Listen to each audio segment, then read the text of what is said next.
Hello students, कैसे हैं आप लोग। स्टूडेंट्स, आज हम लोग देखने जा रहे हैं एक्सरसाइज 17.3 का क्वेश्चन नंबर 21। इससे पहले हम लोगों ने क्वेश्चन नंबर 20 तक देख रखा है, तो चलिए शुरू करते हैं आज के लेक्चर को बिना किसी देरी के।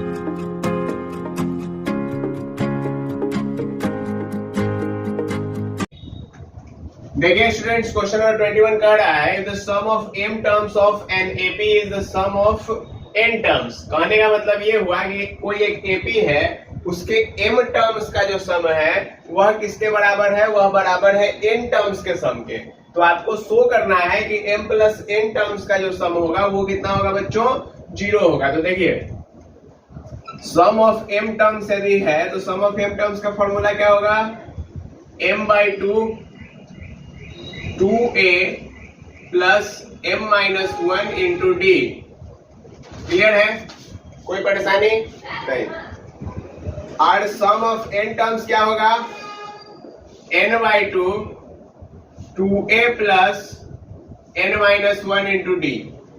अब क्या कहा गया है, अब कहा ये गया है कि दोनों बराबर है, तो यानी कि Sm बराबर है Sn के, यानी कि m/2 into 2a plus m minus 1 into D is equal to n/2 into 2a plus n minus 1 into D. ठीक है, अब देखिए होगा क्या यहां से कि 2 से 2 यहां पर कैंसिल हो गया, 2 से 2 यहां पर क्या हो गया, कैंसिल हो गया। ठीक, अब देखिए अब यहां पे यदि हम देखें तो हम लोग एक साइड ले आ सकते हैं। देखिए 2am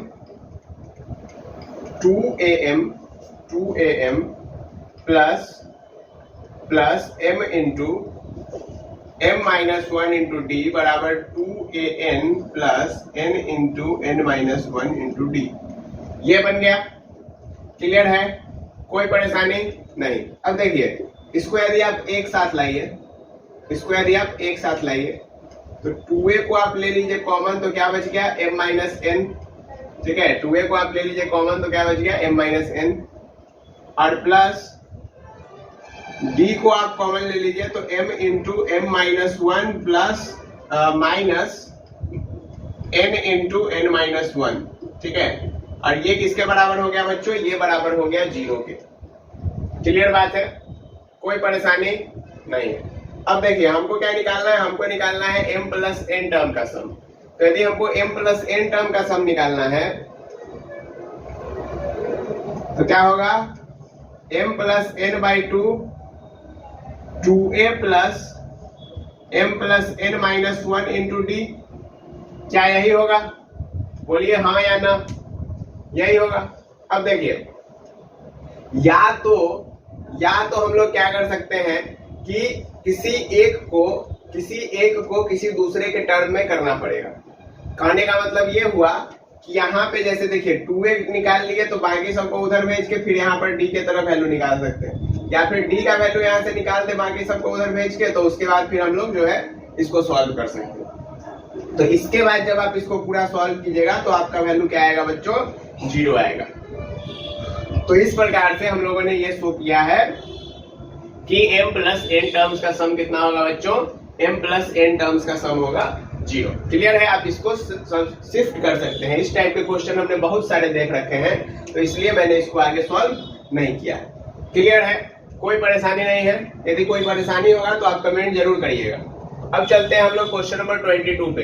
क्वेश्चन नंबर 22 कह रहा है if an AP the first term is 2, यानी कि क्या हुआ, a का वैल्यू दे रखा है 2 और आगे कह रहा है sum of first 5 term is 1/4 sum of next 5 term, यानी कि t1 plus t2 plus t3 plus t4 plus t5 ये किसके बराबर है, 1/4 t6 plus t7 plus t8 plus t9 plus t10 के। ठीक है, तो आपको शो करना है कि 20th टर्म इसका कितना होगा, -112 होगा। अब कैसे शो करेंगे, देखिए t1 है तो ये हो गया a plus d plus a plus 2d plus a plus 3d plus a plus 4d। क्या इसको हम लोग ऐसे लिख सकते हैं, बराबर बराबर यहाँ पे देखिए 1/4 a plus 5d a plus 6d a plus 7d a plus 8d and a plus 9d इसके बराबर हो गया, बोलिए हाँ कि ना। अब यदि आप इसको देखें आगे तो a 1 2 3 4 5 कितना बार आया, 5a प्लस 1 2 3 4 कितना हो गया 10d बराबर 1/4 1 2 3 4 5a प्लस, देखिए यहाँ पे यदि हम जोड़े तो 9 5 14 6 8 14 यानी कि 14 14 कितना हो गया 28 28 और 7 यानी कि 35d हो गया।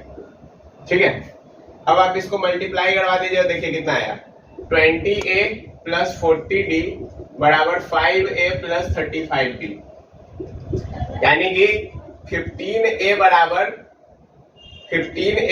माइनस 5d 15a बराबर माइनस 5d यानी कि 3a बराबर माइनस d यानी कि d का वैल्यू कितना आ गया -6 कैसे हुआ बच्चों, क्योंकि a का वैल्यू 2 दे रखा है तो d का वैल्यू a के जगह 2 डाल देंगे तो d का वैल्यू कितना आ जाएगा बच्चों -6 आ जाएगा। बहुत बढ़िया।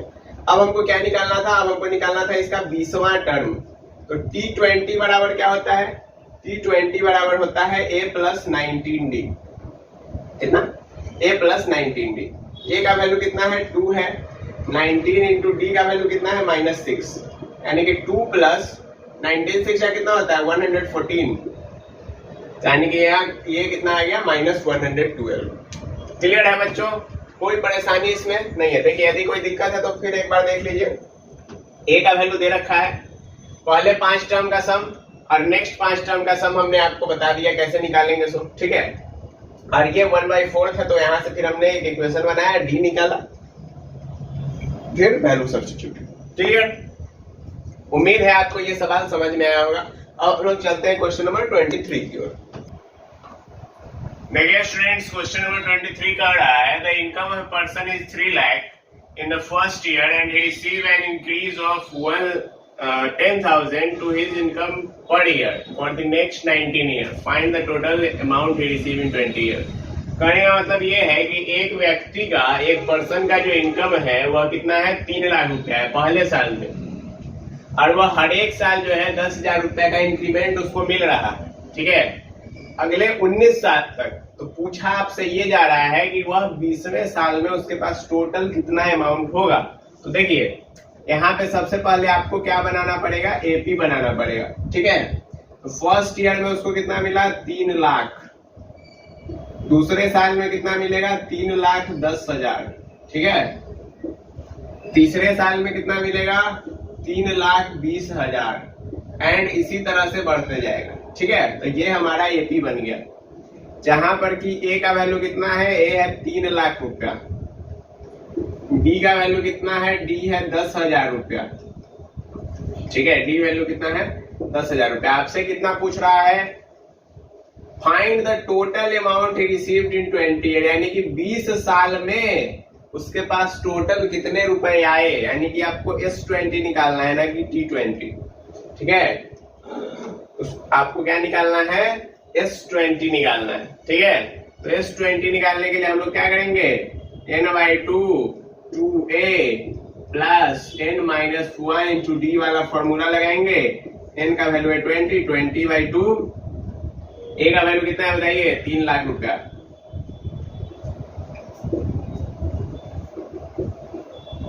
क्लियर है, कोई परेशानी। इसको मार दीजिए 10 आ गया, इधर कितना आ गया 6 लाख और प्लस 1,90,000, ठीक है, कितना हो गया 7,90,000 उधर हो गया और 1 जीरो बढ़ा दीजिए, कितना आ जाएगा 79 लाख रुपीज, इतना उसका 20 साल का टोटल अमाउंट होगा। क्लियर है बच्चों, कोई परेशानी आपको नहीं है। अच्छा ये सवाल कोई परेशानी नहीं, चलते हैं 24 की तरफ। एक सेकेंड, जिसमें हम एक चीज चेक कर लें कि वह 30th इंस्टॉलमेंट है या फिर 30 इंस्टॉलमेंट है, 30 इंस्टॉलमेंट है, ठीक है। 30th नहीं है, 30th होता तो फिर हमको T30 निकालना पड़ता, और यदि 30 इंस्टॉलमेंट कर रहा है यानी कि हमको S30 निकालना है। ठीक है, तो दोनों में अंतर है, इसके लिए मैंने इसको चेक कर लिया। चलिए देखिए, क्वेश्चन नंबर 24 कह रहा है man start repaying a loan at the first instalment of Rs 100, if he increase the instalment by Rs 5, what amount will he pay in 30 instalment. कहने का मतलब ये हुआ कि एक व्यक्ति है जो कि अपना लोन चुकाना शुरू किया और पहले बार उसने क्या किया, 100 रुपया दिया। यदि वह धीरे धीरे करके हर एक अगले बार 5-5 रुपया बढ़ाते जा रहा है तो 30वां इंस्टॉलमेंट में वह कितना रुपया देगा। तो देखिए, एपी बनाइए, आपको पहला बार कितना दिया बच्चा, 100 रुपया, फिर कितना देगा 105 रुपया, फिर कितना देगा 110 रुपया, फिर कितना देगा 115 रुपया, फिर कितना देगा 120 रुपया, फिर कितना देगा 125 रुपया, फिर कितना देगा 130 रुपया, एंड सो ऑन। आपको कहाँ का निकालना है, 30वां इंस्टॉलमेंट का निकालना है। यानी कि आपको ए पता है, ए कितना है बच्चों 100, आपको डी पता है, डी कितना है बच्चों 5, आपको क्या निकालना है S30। तो S30 का फॉर्मूला क्या होता है, बोलो बोलो, 30/2 2a, तो 2a वैल्यू ही डाल दो, a के जगह क्या डालो 100 प्लस 30 - 1 इंटू डी का वैल्यू 5 डाल दो। ये मर गया 15 बार में, 15 आ गया यहाँ, ये हो गया 200 प्लस 29, एक सेकेंड, 29 गुने 5, 29 गुने 5 कितना होता है 145। तो कितना हो गया 15 गुने 345, गुना करके वैल्यू लिख लेना। वैसे देखो हम कर ही देते हैं, कितना आएगा 5 × 25,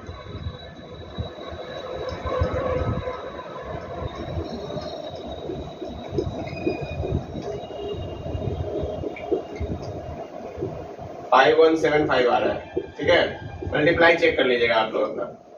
क्लियर है बच्चों, यहां तक में कोई परेशानी क्वेश्चन नंबर 24 तक में नहीं है। तो चलिए अब हम लोग बढ़ते हैं क्वेश्चन नंबर 25 की ओर। देखिए स्टूडेंट्स, क्वेश्चन नंबर 25 कह रहा है the interior angle of a polygon are in AP, the smallest angle is 75 and the common difference is 10, find the number of sides of polygon. कहने का मतलब ये हुआ कि आपको n का वैल्यू निकालना है, n बराबर है वाट, मतलब इंटीरियर एंगल सब एपी में है, सबसे छोटा वाला 75 है, कॉमन डिफरेंस 10 का है, आपको n निकालना है और नहीं। यानी कि आपको a पता है, a कितना है बच्चों, a कितना है बच्चों बच्चों बच्चों, a कितना है 75 डिग्री, d कितना है 10 डिग्री। Very good. देखिए, यदि आपको नंबर ऑफ साइड निकालना होता है ना, तो number of sides of polygon हमको निकालना है, यानी कि n बराबर वाट। ठीक है, जो कि हमने यहां लिखा। तो अब क्या करेंगे, देखिए यदि ऐसा हो तो सम ऑफ एंगल्स ऑफ पॉलीगन, आपको पता है इसका फॉर्मूला क्या होता है, n-2 × 180 डिग्री। ठीक है, यदि 3 साइडेड पॉलीगन हो गया तो 3 - 2 × 180 डिग्री। 3 साइडेड पॉलीगन यानी कि ट्रायंगल, तो ट्रायंगल का सम कितना होता है 180। 4 - 2 × 180 यानी कि 360 डिग्री यदि क्वाड्रिलेटरल हो गया तो। ठीक है, बुझे बात। तो यानी कि हमको नहीं पता है, तो हमको सम पता है, इसमें कितना सम है इतना। तो हम क्या करेंगे, हम लोग लगाएंगे सम वाला फॉर्मूला। बोलो सम वाला फॉर्मूला क्या है, n/2 2a plus n - 1 × d। तो n/2 a का वैल्यू है 75 यानी कि 150 प्लस n - 1 × 10। ठीक है, और ये किसके बराबर है, तो n - 2 × 180 के, इसके बराबर है बच्चों n - 2 × 180 के। अब देखिए यहां से हम लोग को क्या करना है, यहां से निकालना है n का वैल्यू। तो n - 2 × 180 बराबर n। ठीक है, इसको मार दीजिए, यदि अंदर में ही मार दे इसको तो कितना हो जाएगा 75 प्लस 5n - 5। ठीक है, 2 से कैंसिल कर दिया, तो इधर कितना हो गया 180n - 360 बराबर 75n प्लस 5n स्क्वायर। अच्छा, इसको डायरेक्ट 70n लिख दीजिए। ठीक है, तो यहां से हम क्या बना दिए 5n स्क्वायर, उधर भेजे तो -110n प्लस 360 डिग्री बराबर 0। 5 कॉमन ले लीजिए तो n square minus 22n plus 5 इसमें से कॉमन लीजिएगा तो कितना आएगा 72 डिग्री बराबर 0। तो इसको जब आप तोड़िएगा ना तो एक आ जाएगा आपको n प्लस 18, ठीक है, n plus 18 n minus 18 into n minus 4 बराबर 0, ठीक है, n minus 18 into n minus 4 बराबर 0। अब ऐसा जब आया तो आपको n का वैल्यू एक 18 आ रहा है, एक 4 आ रहा है, हम किसको लेंगे, हम 4 लेंगे, क्योंकि यहाँ पर जो है 18 नहीं हो सकता है। यदि 18 साइडेड पॉलीगॉन हुआ तो 75 उसका स्मॉलेस्ट एंगल नहीं हो सकता है। क्लियर है बच्चों? तो इसलिए देयरफॉर n बराबर 4। बुझे? अब देखिए क्वेश्चन नंबर 26 है। क्वेश्चन नंबर 26 क्या कह रहा है कि d जो है कॉमन डिफरेंस है और Sn जो है वह सम ऑफ n टर्म्स है। आपको क्या प्रूफ करना है? आपको प्रूफ करना है ये। हम क्या करेंगे, हम चलेंगे RHS से, क्यों? क्योंकि LHS में तो सिर्फ d है, तो d का क्या करेंगे, कुछ नहीं। तो इसके लिए हम RHS से चल गए LHS को लाएंगे, RHS से चल गए LHS को लाएंगे। तो Sn का फॉर्मूला बताइए क्या होता है, n/2 2a plus n minus 1 into d। बहुत बढ़िया, बताइए आगे 2 इंटू, ठीक है। अब देखिए n माइनस 1 है ना, तो n minus 1/2 into 2a plus n minus 2 into d हो जाएगा, और प्लस n माइनस 2 है ना, तो n minus 2/2 2a plus n minus 3 into d हो जाएगा। बुझ रहे हैं? बुझे? अब देखिए जब आप इसको पूरा सॉल्व कीजिएगा ना तब आपका कितना आ जाएगा, देखिए यहाँ से 2an/2 plus n square minus n into d by 2, यहाँ से 2 से 2 कैंसिल कर दीजिए तो यहाँ पे बच जाएगा आपका कितना, 2a into n minus 1 plus n minus 1 into n minus 2 into d, और यहाँ पे आ जाएगा प्लस। अब यहाँ पे कैंसिल कुंसिल करने वाला तो है नहीं कुछ, तो 2a n minus 2/2 plus n minus 2 into n minus 3 into d by 2।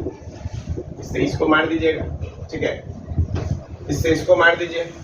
अब इतना लंबा चौड़ा आपका कहानी बना। अब जब आप इन सबको मल्टीप्लाई करिएगा, देखिए यहाँ पे बना an plus n square d minus N D by 2 plus एक सेकेंड माइनस 2an प्लस, इसको ब्रैकेट में रखें, प्लस 2a प्लस, यहाँ पे देखिए ये जब आप इसको गुना करवाइएगा तो कितना आएगा, n square minus 3n plus 2, यानी कि n स्क्वायर d, उसके बाद कितना आया था बच्चों, तो यहाँ पे माइनस का साइन होगा क्योंकि बाहर में माइनस है। n स्क्वायर d माइनस में आया था 3n, तो क्या हो जाएगा प्लस 3nd, ठीक है, और प्लस में आया था 2, तो यानी कि वह जाएगा माइनस में, कितना आ गया 2d, ठीक है, और प्लस यहाँ पे देखिए यहाँ पे कितना बन गया, यहाँ पे बन गया an माइनस 2a, ठीक है, an माइनस 2a। अब आप इसको गुना करवाइए तो कितना आ जाएगा, n square d minus 5nd plus 6d by 2, ठीक है। तो देखिए यदि हम थोड़ा थोड़ा देखें मोटा मोटी तो 2a से 2a यहाँ कट रहा है, ठीक है, an और 2an यहाँ मर गया, ठीक है। अब यहाँ पे आपको जो भी टर्म बच गया ना उसका आप क्या करिएगा, उसका आप लीजिएगा LCM। क्या करिएगा, उसका आप लीजिएगा LCM। तो देखिए यहाँ पे जब आप LCM लीजिएगा ना तो क्या आ जाएगा, n square d minus LCM तो आ गया आपका 2, LCM कितना आया 2, क्योंकि यहाँ पे भी 2 है, यहाँ पे भी 2 है, ठीक, LCM आ गया 2। अब n square d minus nd plus, अब यहाँ पे क्या हो जाएगा, प्लस नहीं होगा माइनस होगा, माइनस 2n स्क्वायर d, ठीक है, प्लस 3 2 जा 6 nd, ठीक है, और माइनस 4d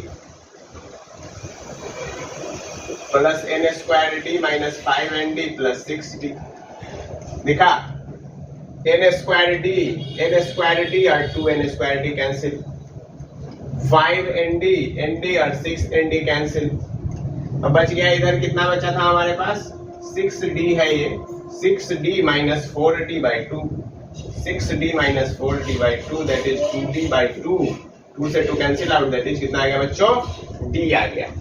कितना आया, d आ गया। यही हमको प्रूफ करना था। समझ में आया? तो आज के लेक्चर में इतना ही रखेंगे हम लोग, फिर हम लोग मिलेंगे नेक्स्ट लेक्चर में नेक्स्ट क्वेश्चंस के साथ। तब तक के लिए हैव ए गुड डे।